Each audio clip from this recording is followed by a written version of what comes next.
বন্ধুরা আমি সুজয়, তো ওয়েলকাম ব্যাক টু প্রয়াস টিপটুকু ইউটিউব চ্যানেলে। এখানেও মিলিয়ে আমি সিম্পল ইন্টারেস্ট এবং কম্পাউন্ড ইন্টারেস্ট মিলিয়ে 10টা কোশ্চেন ডিসকাশন করব। এই কোশ্চেনগুলো খুব ভালো অঙ্ক, প্রত্যেকটা কোশ্চেন তোমাদের এক্সামের প্রস্তুতিতে খুব গুরুত্বপূর্ণ। তো যারা ভিডিওটা দেখবে কমপ্লিট ভিডিও দেখো। একটাই অনুরোধ, যদি ভিডিওটা না দেখো তাহলে মেনলি ভিডিওটা দেখা শুরু করো না। যখন ভিডিওটা দেখা শুরু করবে তাহলে কমপ্লিট ভিডিওটা দেখো এবং পেন এবং পেপার সঙ্গে নিয়েই কিন্তু বসো। তো ফার্স্ট কোশ্চেন দেখো, আমাদের কি বলেছে, বার্ষিক 5% সরল সুদের হারে কত টাকা ব্যাংকে রাখলে এক ব্যক্তি প্রতিদিন 1 টাকা করে সুদ পাবে। তাহলে দেখো, ব্যক্তি যদি প্রতিদিন 1 টাকা করে সুদ পায় তাহলে আমরা বলতে পারি 1 বছরে তিনি 365 টাকা সুদ পাবে। যেখানে সুদের হার আমাদের কত বলেছে, 5%, অর্থাৎ আমরা বলতে পারি যেটা 5% সেটাই আমাদের 365। তাহলে আমরা 1% সমান কত বলবো, 5 দিয়ে 365কে ভাগ করে দেবো, যেটা আমরা বলবো 73। আমরা বের করবো কি, মূলধন। তাহলে মূলধন আমরা কত বলবো, 100%। তাহলে 100% সমান আমরা কত বলবো, সেটা হচ্ছে 7,300 টাকা। তাহলে আমাদের সিম্পল ইন্টারেস্টে কোনো ফর্মুলাই প্রয়োজন নেই, আমরা পার্সেন্টেজের উপরে বেস করেই সলভ করে নিলাম। আমাদের যেটা অ্যান্সার সেটা হচ্ছে অপশান বি। আশা করি ক্লিয়ার। নেক্সট কোশ্চেন, 2 নম্বর কোশ্চেন বলেছে এ বিকে হচ্ছে 2500 টাকা এবং সিকে কিছু মূলধন 7% বার্ষিক সরল সুদের হারে 4 বছরের জন্য ধার দেয়। 4 বছর পরে এ সুদ হিসেবে 1,120 টাকা সুদ পায়, তবে এ সিকে কত টাকা ধার দেয়। তাহলে দেখো, এ বিকে দিয়েছে 2500 টাকা, সুদের হার 7%, সময় আমাদের 4 বছর। তাহলে 2500 টাকার 4 বছরে 7% ইন্টারেস্ট আমাদের সুদ কত পাবো। তাহলে 2500 গুণন হচ্ছে 4 গুণন 7/100, তাহলে আমরা বলতে পারি 700 টাকা।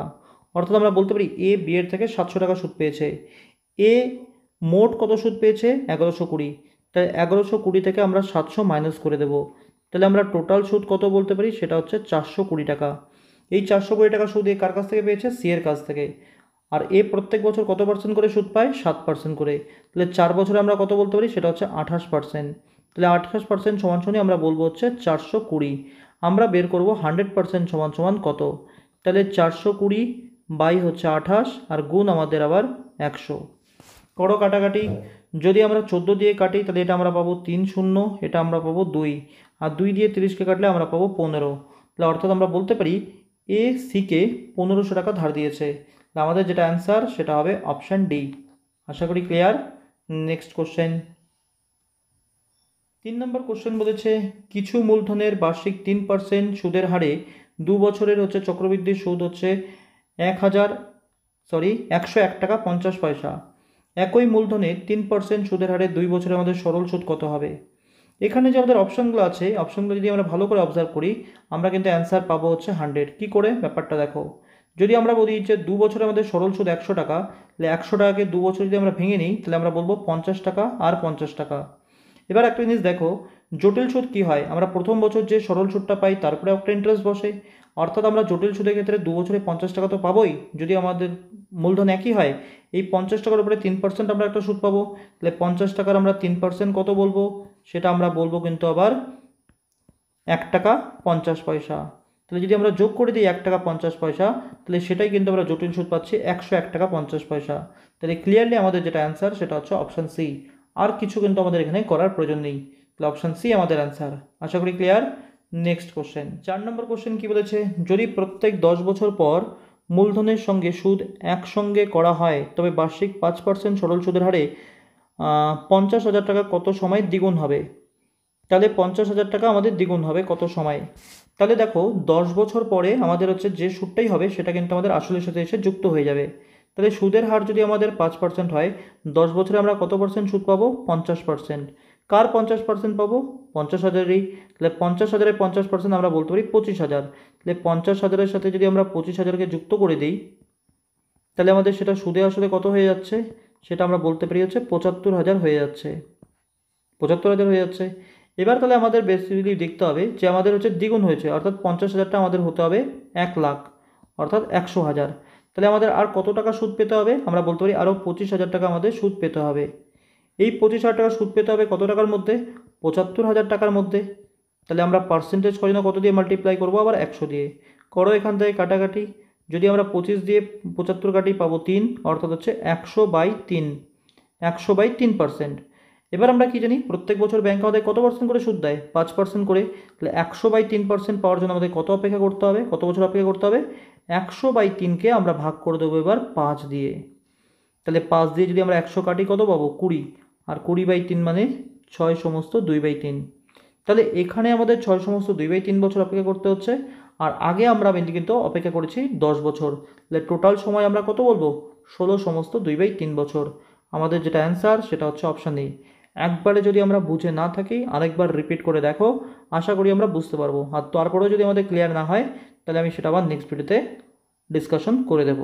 ক্লিয়ার? Next question. 5 নম্বর কোশ্চেন বলেছে, কোন মূলধন বার্ষিক হচ্ছে 3 সমস্ত 1/3% সরল সুদের হারে 5 বছরে 7,000 টাকায় পরিণত হয়? তাহলে যেখানে সুদের হার আমাদের কত বলেছে? 3 সমস্ত 1/3, তাহলে এটাকে আমরা বলতে পারি হচ্ছে 10/3% আমাদের সুদের হার, সময় আমাদের 5 বছর, আর সুদে আসলে আমাদের বলেছে 7,000 টাকা। তাহলে যদি আমরা আসল যদি আমরা 100 টাকা বলি, তাহলে ব্যাংক আমাদের প্রত্যেক বছর বলতে পারি 10/3 টাকা করে সুদ দিচ্ছে। তাহলে 5 বছরে কত টাকা সুদ দেবে? 10/3 গুণন হচ্ছে 5, অর্থাৎ আমরা বলতে পারি আসল আমাদের 100 টাকা আর সুদ আসল আমাদের 50/3 টাকা। তাহলে সেটা আমরা কত বলবো? সেটাই আমরা বলবো হচ্ছে 350/3, আর সেই সুদ আসলটাই আমাদের এখানে বলা হচ্ছে 7,000। এখান থেকে আমরা করব কাটাকাটি, এই শূন্য আর এই শূন্য কাটতে পারি, 35 দিয়ে 700কে ভাগ করলে আমরা পাচ্ছি হচ্ছে 20। তাহলে আমরা একের মান পাচ্ছি হচ্ছে 60, আমরা বের করব 100-র মান। তাহলে 100 সমান সমান কত বলবো আমরা? 6,000 টাকা। তাহলে আমাদের যেটা অ্যান্সার সেটা হচ্ছে অপশান সি। আশা করি ক্লিয়ার। Next question. 6 নম্বর কোশ্চেন বলেছে, 3,000 টাকা বার্ষিক হচ্ছে চক্রবৃদ্ধি সুদের হারে 2 বছরে 6,000 টাকা হলে তবে 4 বছরে মোট সুদ কত হবে? তাহলে দেখো ব্যাপারটা হচ্ছে 3,000 টাকা, যেটা আমাদের হচ্ছে 2 বছরে সুদে আসলে কত টাকা হয়েছে? 6,000 টাকা হয়েছে। তাহলে আবার ঠিক 2 বছর পরে এই 6,000 টাকা কিন্তু আমাদের 12,000 টাকা হয়ে যাবে। কেন? কারণ আমাদের বলেছিলি যদি আমাদের সময়ের গ্যাপটা সেম থাকে তাহলে আসল আর সুদ আসলের অনুপাত কিন্তু আমাদের সেমই থাকবে। তাহলে যদি 3,000 থেকে 6,000 হয়, অনুপাত হচ্ছে আমাদের 1:2। সেমভাবে 6,000 থেকে 12,000 হলেই আমাদের অনুপাত 1:2 থাকবে। তাহলে আমাদের 2 বছর পর 6,000 হয়ে যাবে 12,000। আমাদের বলেছে যে 4 বছর পরে মোট সুদ কত হবে? এখানে 2 বছর, এখানে 2 বছর, 4 বছর। তাহলে 4 বছর আগে যেখানে আমাদের আসল ছিল 3,000, সুদে আসলে সেটা আমাদের হয়ে যাচ্ছে 12,000। তাহলে আমরা সুদ কত বলবো? সুদ আমরা বলবো 9,000 টাকা। তাহলে আমাদের যেটা অ্যান্সার সেটা হচ্ছে অপশান এ। আশা করি ক্লিয়ার। Next question.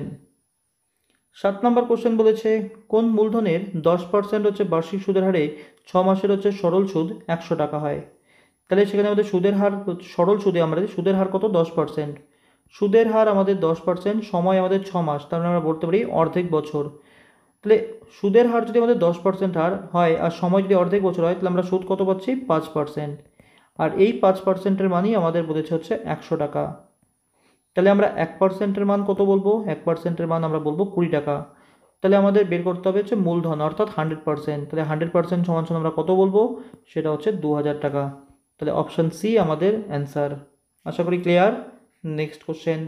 8 নম্বর কোশ্চেন বলেছে, কিছু মূলধন বার্ষিক সরল সুদের হারে 2 বছর এবং 5 বছরে যথাক্রমে 720 টাকা এবং 1,020 টাকায় পরিণত হয়, তবে মূলধন কত?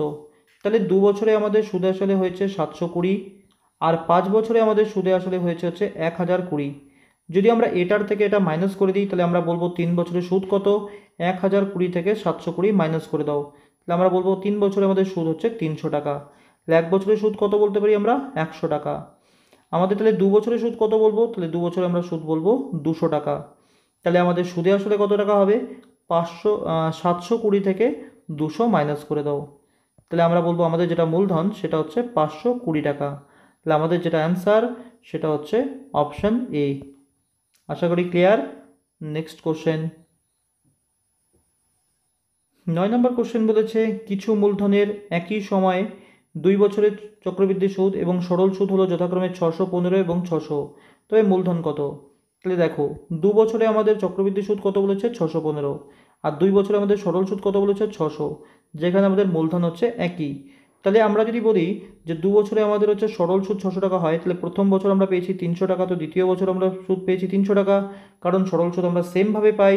আর জটিল সুদ আমরা পেয়েছি 615, অর্থাৎ প্রথম বছর যদি আমরা 300 টাকা পেয়ে থাকি তাহলে দ্বিতীয় বছর আমরা পেয়েছি 315 টাকা। তাহলে এই যে 15 টাকা যেটা আমরা পেলাম, কিসের কারণে পেলাম? এই 300 টাকার জন্য পেলাম আমরা। তাহলে আমরা বলতে পারি সুদ আমরা পেয়েছি 15 টাকা। কত টাকার উপরে? 300 টাকার উপর।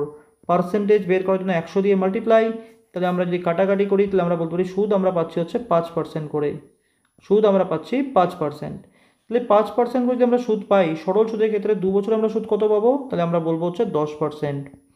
এই 10% মানেই তাহলে আমরা বলতে পারি হচ্ছে 600। তাহলে আমরা 100% সমান সমান কত বলবো? তাহলে 100% সমান সমান আমরা বলবো 6000 টাকা। তাহলে আমাদের যেটা অ্যান্সার সেটা হচ্ছে অপশান বি। একবারে যদি মেনলি আমরা দেখে বুঝতে না পারি তাহলে ভিডিওটাকে আমরা রিপিট করে 2বার 3বার করে দেখব, প্রত্যেকটা কনসেপ্ট আমাদের ক্লিয়ার হয়ে যাবে। নেক্সট কোশ্চেন, 10 নম্বর কোশ্চেন কি বলেছে? একটি নির্দিষ্ট পরিমাণ অর্থ বার্ষিক 6.25% সরল সুদের হারে বিনিয়োগ করা হলে তা 11/8 গুণ হয় কত বছরে? তাহলে ব্যাপারটা এরকম দেখো, যদি আমরা আসল ধরে নিই 8 টাকা, সুদে আসলে আমাদের সেটা হয়েছে 11 টাকা। তাহলে আমরা সুদ ক টাকা পেলাম? 3 টাকা। কত টাকার উপর? 8 টাকার উপর। তাহলে সুদের হার কত হবে? 3/8 গুণন হচ্ছে 100।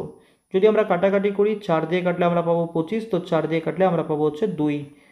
আর এদিকে আমরা কত পাবো? 3 25 হচ্ছে 75 বাই হচ্ছে 2, যেটা আমরা বলতে পারি হচ্ছে 37.5। 37.5%। তাহলে মোট আমরা সুদ যেটা পাচ্ছি সেটা হচ্ছে 37.5%। ব্যাংক আমাদের প্রত্যেক বছর কত পার্সেন্ট করে সুদ দেয়? 6.25% করে। তাহলে আমরা কি করব? এই 37.5কে আমরা ভাগ করব 6.25 দিয়ে। কতবার যাবে? এটাকে যদি আমরা দেখি তাহলে আমাদের কতবার দিতে পারি? 6বার। 6বার যদি আমরা দেখি তাহলে 5 6 হচ্ছে 30, 36। তাহলে আমরা বেশি কিন্তু 6বার এটা কেটে চলে যাবে। তাহলে আমরা যেটা পাবো সেটা হচ্ছে 6। তাহলে কত বছরে আমরা অ্যান্সারটা পাবো? সেটা হচ্ছে 6 বছর। কি করলাম আরেকবার বুঝে নিই। আমাদের মিলি বলেছে সুদের হার হচ্ছে 6.25%, আর আমরা কত টাকা বিনিয়োগ করে আমাদের টাকাটা কিন্তু 11/8 গুণ হতে হবে। অর্থাৎ ব্যাংকে যদি আমি 8 টাকা রেখে থাকি, সুদে আসলে সেটা আমাদের হবে 11 টাকা। ব্যাংক আমাদের সুদ দিচ্ছে 3 টাকা, কত টাকার মধ্যে? 8 টাকার মধ্যে। পার্সেন্টেজ বের করলাম, আমরা পাচ্ছি 37.5% ব্যাংক আমাদের ওভারঅল পার্সেন্টেজে সরল সুদটা দিচ্ছে। আর ব্যাংক আমাদের প্রত্যেক বছর কত দেয়? 6.25% করে। তাহলে প্রত্যেক বছরের সুদের হারটা দিয়ে আমরা ওভারঅল সুদটাকে ভাগ করে দিলাম। তাহলে আমরা বলছি 6% করে, 6 বছরে ব্যাংক আমাদের এই সুদটা দেবে। তাহলে আমাদের যেটা অ্যান্সার সেটা হচ্ছে অপশান বি। তো এই হচ্ছে সিম্পল ইন্টারেস্ট এবং কম্পাউন্ড ইন্টারেস্ট মিলিয়ে 10টা কোশ্চেন। এই কোশ্চেনগুলো মেনলি আমি ডিসকাশন করলাম, এটা আমাদের হচ্ছে পার্ট 2। তো আশা করি তোমাদের প্রত্যেকটা কনসেপ্টই ক্লিয়ার হয়েছে। আর তবুও যদি আমাদের ক্লিয়ার না হয়ে থাকে, তোমরা ভিডিওটাকে 2বার দেখো, বা তারপরেও ক্লিয়ার না হলে তোমরা আমাকে সেটা কমেন্ট করো। আমি আবার নেক্সট ভিডিওতে সেটাকে ডিসকাশন করে দেবো। Thank you. নেক্সট ভিডিওতে আমাদের আবার দেখা হবে।